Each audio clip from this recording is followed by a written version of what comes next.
All right, so today I want to introduce you to the Specter Ball Python. The Specter's an interesting gene. It's actually part of the yellow belly complex. And there's 5 genes in the yellow belly complex: the yellow belly, the gravel, the asphalt, the spark, and the Specter. And I'd say when it comes to Specter, it's kind of one of the more difficult genes to work with. As a matter of fact, if you handed me a ball python that had Specter, just one copy of Specter in it, I would probably mistake it for a normal ball python. There's almost no difference between a Specter and a normal. Sometimes you can actually tell a difference. Sometimes it'll have a little pixelation on the belly of your Specter. Sometimes it'll have a little flaming coming up the sides between the alien heads. And sometimes the Specter can produce a lightning and brightening effect. And sometimes you can't tell the difference at all between a Specter and a normal ball python. And when you breed it in with other combinations, sometimes the Specter will completely disappear. Sometimes it'll give a lightning and brightening effect.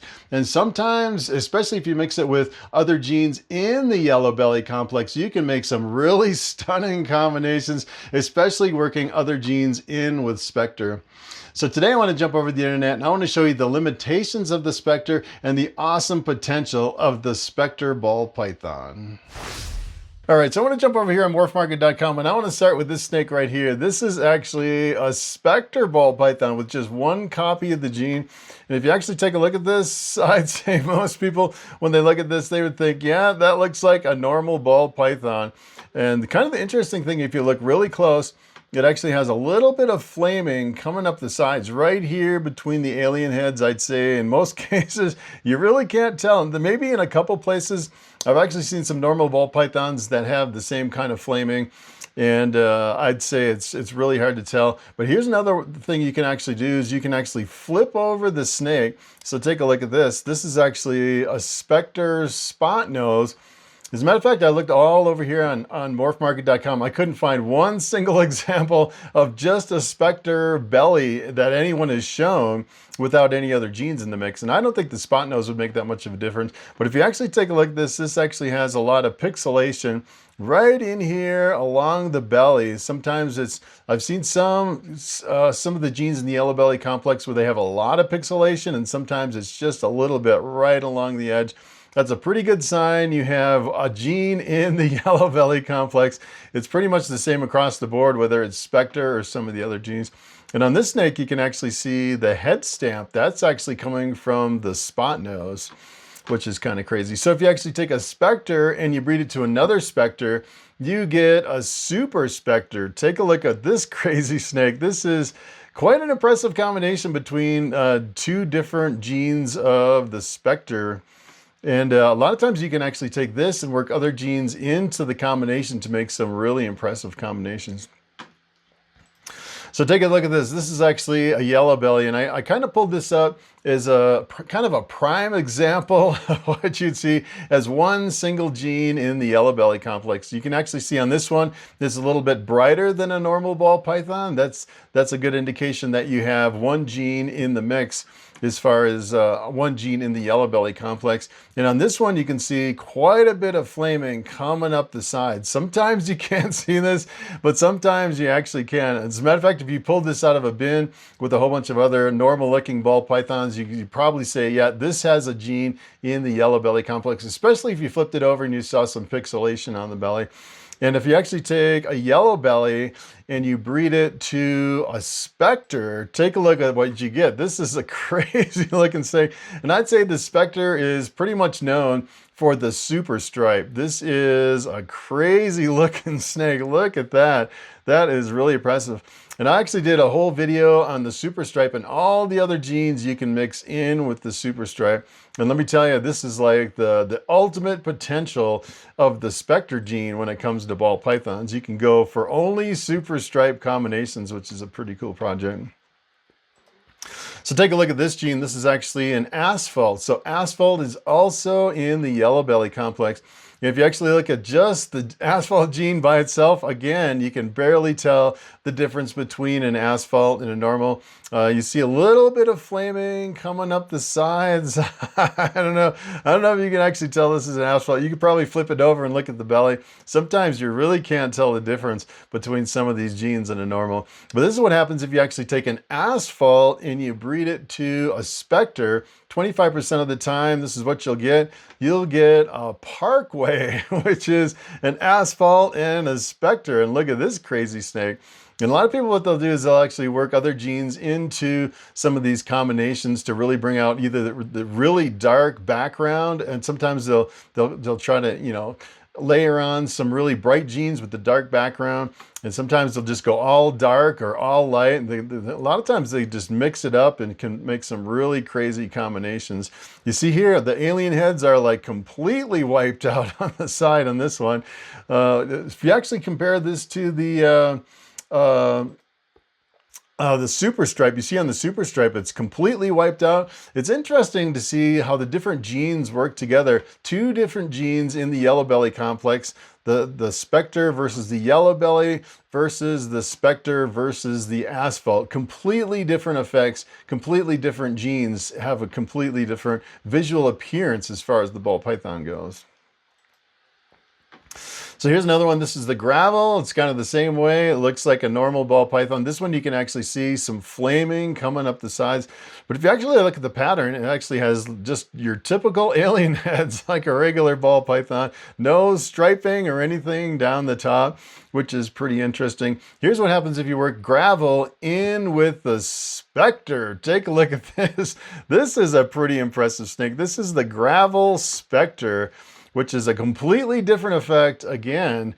And the other thing that I find interesting too is when it comes to the genes in the yellow belly complex, I've seen different versions of yellow belly, different versions of the asphalt and the gravel. As a matter of fact, you can actually take like the highways and the freeways, line up a whole bunch of highways from all the different breeders, line up all the freeways, and none of them look the same. I think there's different versions of the same gene that are really extreme, that you don't really see the extreme differences until you actually mix it in with other combinations. So, you know, a different gravel Specter might have a completely different appearance than this particular gravel Specter. So if we go another direction, you can actually add brightening genes to the Specter. So the Specter, a lot of times it'll brighten and enhance the contrast of a lot of your combinations. And fire is also a brightening gene. As a matter of fact, if you took a fire and you bred it to another fire, 25% of the time, this is what you'd actually get. You get the super fire. So you have to be careful when working with fire. A lot of times, if you actually make the all white snake, there's no gene that can break through a super fire. So it even masks like the really dominant visual genes like the bananas and the pinstripes. All those genes get completely consumed by the super fire and you end up with a completely white snake.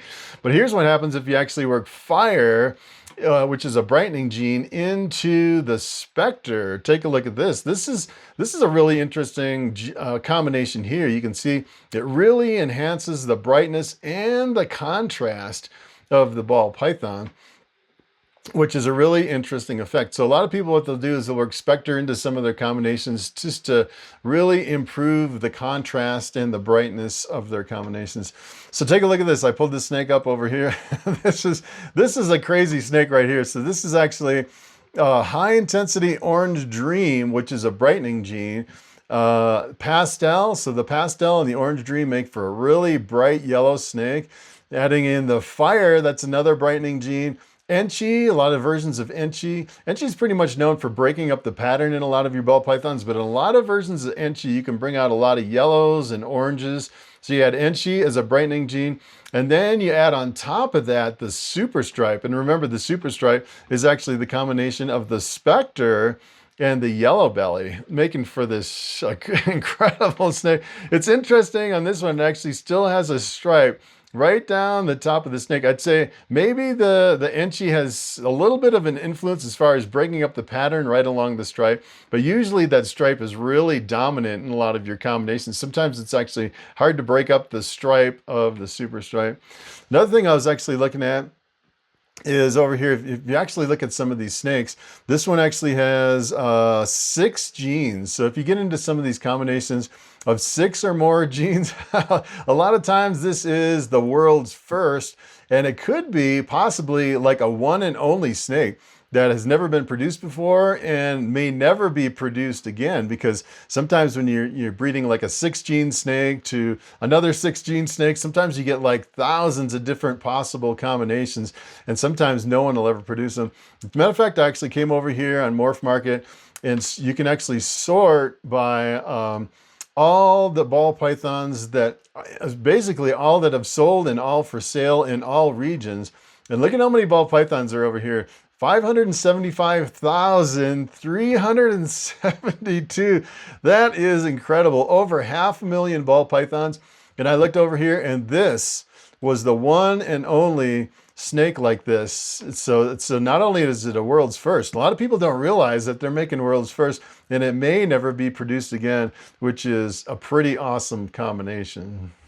All right, so it is time for the question of the day. And David Rasdorf asks, if I'm breeding feeder mice for my snake and I have 2 litters of baby mice and I separate them into 2 separate tubs, one for the males and one from the females, will they fight because they're from 2 separate litters? And that is a very good question. As a matter of fact, if those mice are young enough, I don't think they will fight. But you have to really be careful, because if you actually compare rats to mice, they're completely different. For example, for rats, you can actually have several males in the same tub with several females. You can't do the same thing with mice. Mice, if you have more than one adult male in with your adult females, they will fight viciously. It's really bad. As a matter of fact, they could fight to the death. They'll really tear each other up. So it's kind of interesting if you actually take all the baby males and grow them up together. That could be completely different. It'd be an interesting experiment. As a matter of fact, up here in the farm, up here in the mountains where I live, I actually have raised chickens quite a few times. And the chickens, it's kind of interesting, because you have basically can only have one rooster for flock of hens. If you have more than one rooster, they will fight really bad. But I've actually had situations where I sold all my hens and had baby roosters, grew them up together, and they were perfectly fine. I've also had another flock where I actually separated the roosters and the hens, but the roosters could still see the hens, and they were fighting pretty bad, not as bad as they would if they were actually in direct contact with the hens. So I'd say make sure all your males are actually males, because if you forget one female in that tub of males, it could really stir up some problems, and they could really fight really bad. So that is pretty much it. Thanks for watching, and I will see you in the next video.